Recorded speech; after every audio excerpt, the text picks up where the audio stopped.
Hello and good afternoon, good morning, good evening, wherever we find you. This is a new podcast. It's going to be a collaboration between Mario and me. We're throwing around some names. I like the name Marduk's Muse, but there's other names being thrown around. And first, just to introduce Mario and me. Mario, do you want to introduce yourself and what your Yeah, take sure. on astrology is? So greetings everyone. I have a channel 10 weekling of Plutonic planes, and he'll introduce himself in a minute, and we're going to start a podcast, and well, we're doing it now in a sense, and we're going to go into, how should we put it, into the sense of how we experience the modern realm that we find ourselves in the sense of the planets, astrology, human design, just where we are without necessarily being grounded in any one ideology, but rather in a shared kind of mythology of our past, and even bringing back the mythology and stories of the planets and the stars. That's brilliant, Mario. I'm really looking forward to exploring the mythologies with you. I just want to note for the astrology heads watching this that the heliocentric chart for the moment has Jupiter and Uranus, or Prometheus, as Mario has just been pointing out to me before we started talking. Richard Tarnas renamed Uranus Prometheus. Yeah. And so it has Jupiter and Prometheus conjunct exactly in Taurus, eyeing exactly the Earth and Venus, creating a grand trine between Earth, Venus, Jupiter, and Uranus. And I think that's an amazing time to start this podcast from a solar perspective, in the sense that we're exploring myths and seeing how those myths illuminate our current experience as well as historical experiences through the lens of astrology. That's part of the intention that I'm hoping to bring to this. Yeah, thanks for sharing that. Yeah. So touching on that, let's talk a little then. Let's go into a little of what kind of context we're going to have here with where the planets are now. You have the heliocentric model. Do you also have another chart for the moment of? Yeah, so then if we're taking the astrology from the geocentric perspective, which is what most people will be using until the moon and Mars become habited to the point where people are having children on them. If we're taking it from the heliocentric perspective, then we have a new moon in Pisces with the new moon conjunct Neptune. And conjunct Neptune's a very interesting phenomena in terms of the new moon, because Neptune is also the myths, and Neptune is the illusion. It's the myths and the illusion. And I think that's an important place for us to launch into discovery, because myths serve both practically as a form of revelation of truth and a way of obscuring truth. And so whenever we find or hear or come to the understanding of a myth and apply it to our world, it both becomes a way that we see the world more clearly, but then it also becomes a way that we guide our own minds away from seeing certain facets or aspects of the world.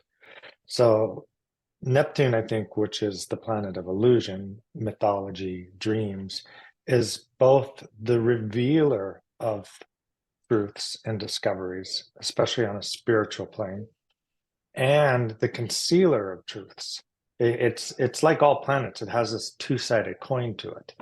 And so having the new moon in Pisces, which is the boundless, vast spiritual understanding of reality, the logical understanding of reality, conjunct Neptune, which is also the mythological understanding of reality and the revolutions of the illusions that bind us in reality, like the shadows upon the cave in Plato's myth of air. I feel like that's a very auspicious time for us to begin this podcast, especially as Saturn is trying the ascendant right now, and Saturn being a methodology of coming to the truth of what myth and illusion is. So, how do you see myth and illusion, Mario, in terms of the unfolding of a person's integral path towards gathering their own soul and developing their own soul so that they have agency within their own lives? In response to your commentary, I will build it. It was lovely how you noted the inevitable kind of dichotomy or mist that Neptune creates. We could almost imagine like a floating mist where some things become crystal clear and other things remain obscured, as you noted. There's no just like perhaps Pluto might do, there's no just light shining directly on what is, but rather there's the process of growth and maturity itself in the sense of us coming to a slow, it is what our life is, coming to slow, gradual, day-to-day realizations, mundane, through mundane experience, like having those moments of insights and relation and and capacity to see in the moment through the perceptive moments where we see through the mist. And this is very interesting because my sense of the imagination of our modern world and the past is slowly becoming, it's almost meeting again. It's almost like the way that we understood the world in a sense, the way, I'll give you this example. So the way the Greek imagination understood the world, especially in its usage of mythology, which was kind of the grand story of the world at the time. And in a sense, they understood this realm that we're in as like a realm of the dead. So it was already a realm of reflection. So there's always something more to penetrate through. We might think we're in the everyday world, just having a cigarette or enjoying a meal, but there's moments where the veil can be penetrated. And so it's important we always be aware that we're always straddling more than one world. And Neptune, us being with Moon conjunct Neptune at this time, it's like the action of the world is moving through that mist. We're actually moving through that mist in this new moon, in the sense that it is a certain frequency or inner visioning that is possible at this time. And that in itself is a peek through the mist. When we spend time with ourselves and seeing what it is that's penetrating our consciousness, what we're peering at from within. And just to note that in one of the old books that I have, this is Lost Goddesses of Early Greece, there's a beginning here on the discussion of Gaia as the Earth Mother Goddess. And it talks about how the conception of the human race coming from a gaping void, a void of chaos. And then it goes into the realm that we occupy here, in the sense as it being a kind of realm of the dead, a realm of dreams. So we are all we're playing in the mist, but the mist also moves away, and we do have moments where we perceive and we actually experience our lives and have those day-to-day growths and epiphanies that kind of move us forward in our realizations and understandings and maturation as humans. I love that. And I love it in terms of reflecting upon the natural course of the zodiac, especially like that we're starting this on the new moon in Pisces, this endeavor to unveil mists of myth and astrology and how they work together and link together and how they describe both personal experience and historical experiences, and both historically and in the present moment. And the reason I love that is because Pisces is the void of chaos, and out of that comes the motion of Eris, the first identity of self. The I am, is the impetus of Eris. And so, but first you have to have that understanding of the vastness of the universal, and then we can rise out of that to see ourselves more distinctly and clearly. And part of the way I like that is that I'm um, of the feeling, the myths that the planets portray and speak of, and the grand archetypes that the human world goes through. A lot of people kind of get caught in them. They get caught in them as the display of the illusion, as the display of perhaps like Neptune's illusion, or as the display of the Piscean illusion. And Pisces also represents the masses, the historical masses, the present moment masses, the mass of humanity. But in order to like truly take astrology into a place where it is providing the dignity and the authenticity of developing one's own individual soul, there has to be an ability to stand apart from that and to see, well, what is my own capacity for self-empowerment through my daily experience, no matter what is happening in the world, no matter what other people are saying. And I think that's part of the intrinsic empowerment of astrology. And when you have good astrologers, that's what they're doing. They're helping you become an empowered agent within your own experience. And that's like a tremendous value. But to do that, you have to like be able to see like, oh, these are the stories that are going around us that are the plane of the ancient archetypes unfolding. And as they're unfolding, then do I get caught up in them? Do I get absorbed in them? Do I get lost in them? Or do I find my own agency of self-development within the context of them? And I think that's one of the areas where I'd like to see this project that we're working on move towards, is both distinguishing the narratives of what is going on within humanity currently and has gone on within humanity, with no limits as to what can be talked about there or what can be unfolded in terms of like, oh, these are stories that the planets relate to. But also at the same time, within that context, then what is the individual's capacity for growth and self-development within that context? So I would like to see us, cover historical myths, historical conversations about what the planets have meant to different cultures and different civilizations at different times, what the ongoing themes of those are, as well as current news and current events, and how those are a display of the astrological themes that are unfolding, the astrological mythology that's unfolding, and how any given transit, like currently last week we went through Mars square Uranus, and how any given transit like Mars square Uranus can be used as a forge for your own soul to develop its own capacity to expand and grow and have substance within the vastness of the experience of time and space. Where do you see this project going? And also both, right? Both Mars and Taurus could be the giving in to a complete, I mean, depending where, what degree it was in, when it was close to caput au goal, it could be into a state of deep anger or deep upset, deep kind of power surging through oneself.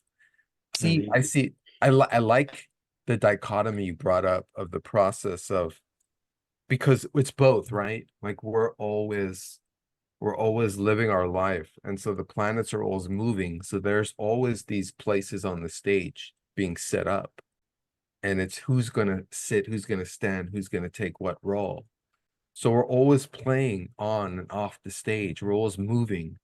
So the planets, as they move, as they transit, I'd like us to remember that kind of framing where these are archetypes being played out, and who might take this particular role when Uranus, meets Jupiter in the sky in opposition to Pluto, who might stand in opposition to each other, for example, with such a transit. And so watching it in terms of us diving, and jumping into our experiences, and then also kind of dusting off, kind of, cleaning up the mess and coming back out and looking at, all right, what did I just go through? What just happened, right? Who was I in this experience? We got to allow for that, we got to allow for the chaos of that, right? Like getting dirty in the muck of what it is. and even getting lost in the narrative. Because, you know, as media, as the myth of media, right, which is, or media, which is media, there's always a show playing, there's always a screen playing something. And we can jump into that narrative and we can jump back out and we can assess the narrative and say, okay, so maybe this is being hidden over here because Pluto is in transit to Neptune and the sun. And it's almost like we have multiple cameras set up on the world stage of what is playing out for humanity, in the sense that we're always in and out of experiences. So I'd like to develop and nuance this kind of multiple frame and perspective of us humans as we go through our let me put it in this sense. So as we grow, as we mature in our life, we can't help but walk through the shadows of the streets we live in. We can't help but revisit and get lost in our shadow selves, and then maybe find, you know, a moment of sunlight in order to illuminate that to ourselves. Like, this is the process of our everyday growth.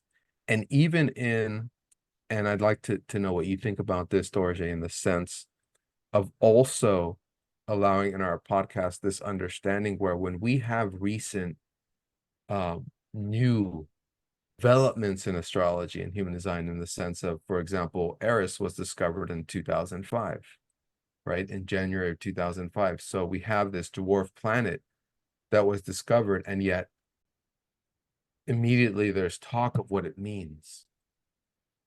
Yet now, in as if in a void, it's born. It has now a past and it has a future. So we can chart that particular planet and or dwarf planet and its journey, what its journey has been, what it is moving forward. And this has always been, you know, a very controversial topic in astrology, where we name these you know, particular bodies and we don't really know their meaning.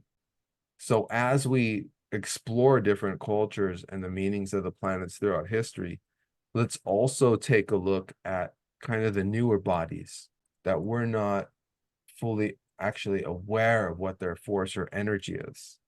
And Eris is a great example because, you know, we just discovered it in our skies in 2005. And of course, it has an mythological orientation, you know, Eris as a kind of sister of Mars, of Eris, and a bringer of strife. And, you know, her myth's involvement in the Trojan War, for example. So relating the stories of the planets to the newer bodies, to the stars, to what comes up as kind of relevant to our, or what could possibly be relevant. I'm starting to look at Eris in all the charts that I do, just to see if I can, if there is indeed like planets and bodies that, if we pay greater attention to, could kind of illuminate this kind of mist that Neptune puts up, these other kind of shadows that are created. Does that make sense? What do you, yeah your feeling on yeah that? yeah Indeed. I mean, you touched on so many topics. And that's what the point of this conversation is to kind of like map out, like, hey, we're going to be touching on all of these topics in great detail in upcoming episodes through the project of this project, which is going to evolve into a podcast. And so I appreciate that. You know, and just to like key back onto a couple of them, and we're going to have an episode entirely on Eris, absolutely. And but it reminds me also of Chiron, because when Chiron came out, you know, it was named after the centaur, Right. Chiron, who like suffered a wound with the poison that he could not heal from. And so, you know, some people was like, hey, this is about the wound. This planet Chiron is about the wound where it appears in your chart. And then as people have worked with it, the the Magi astrologers started saying, no, it's about relationships, and they had all these charts to prove it was about how relationships work. Yeah, I remember that. But that never quite totally caught on, and people are still like, oh, it's about the wound. But now there's this movement about, hey, it's not about the wound, it's about the healer. And then where you find Chiron in your chart, then there is something there about how you heal. And then other people might debate, well, you can't heal if you don't have a wound. So it shows where the wound is. But then it's like, as I look into Chiron, I do not find that when there's significant transits to Chiron that people are wounded. I find when there's significant transits to Chiron that people find paths to the healing of their wounds. Wow. And so I'm leaning towards that Chiron is the healer. And I encourage anybody listening to this to look at that and look at their own life and their own transits to Chiron. And then, kind of further talking about going back a little bit further in what you brought up, like again, thinking about the Mars and Aquarius square Taurus, Uranus and Taurus that we're living through right now. The last time that happened was in 1915. And in 1915, Europe, we were in a world war. We were in the first quote unquote world war. And it was trench warfare. And a new technology had come in line that had like totally changed what trench warfare was. It was, and that new technology was tanks, because it was a response to the trench warfare of the time. And just as it is now, there's a huge trench warfare not going anywhere, land battle in Europe, just like there was in 2015. And so we have this like, well, Taurus is the earth, Taurus is deep earth, and Uranus and Mars are war, and so we have this like trench warfare, and Uranus is technology, or as it might be from Prometheus, it's the pulling down of new technologies. And the trench warfare in Europe this time is hallmarking the creation of an entirely new method of killing each other, which is drones. It's like bringing drones to the forefront. And during World War One in 1915, it was machine guns and tanks that made the war so horrible and unable to move. And now it's drones. And within that context, like, people can take sides about what is this and what is that and who is right and who is wrong. But if you look at it from the astrological cycles and the mythologies that they're saying, taking sides in that way is losing yourself, because this is just how the wheel of time grinds and comes back to itself and comes back in a new way.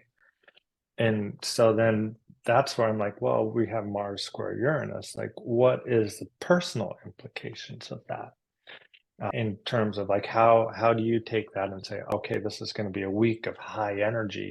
And with that week of high energy, I can move into some innovative sphere of my own motion within the universe that I'm part of.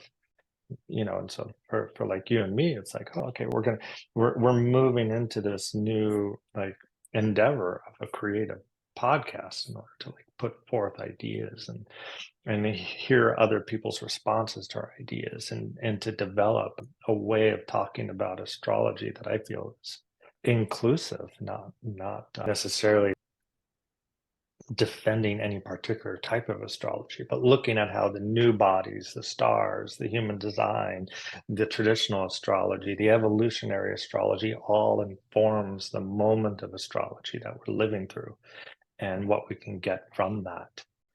And so I look forward to like unpacking this with you over the next, however long it takes to unpack it, which could be quite a long time because there's Yeah.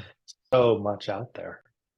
Yeah, I want to nuance your point about the whole taking sides issue with the story of Eris. Eris rolled the golden apple into a wedding party that she was not invited to. And on the golden apple, it said, "Who is the fairest of all?" And so this is, vanity war, right? This is what began everything. The conceptions of war was who is the fairest? And of course, they brought the question to a mortal, as three of the goddesses were expecting to be named the fairest.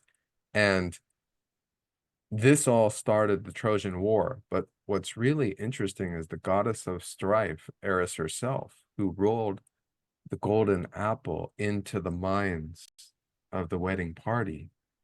She never took sides in the war.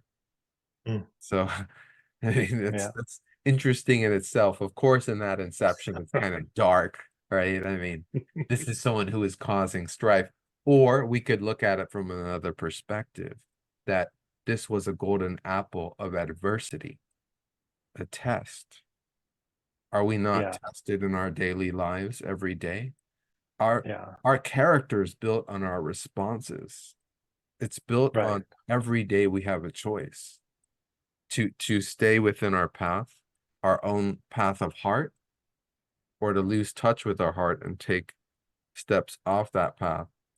It's the challenge of being human, is to be able to really remain true to our hearts, our individual path of the heart.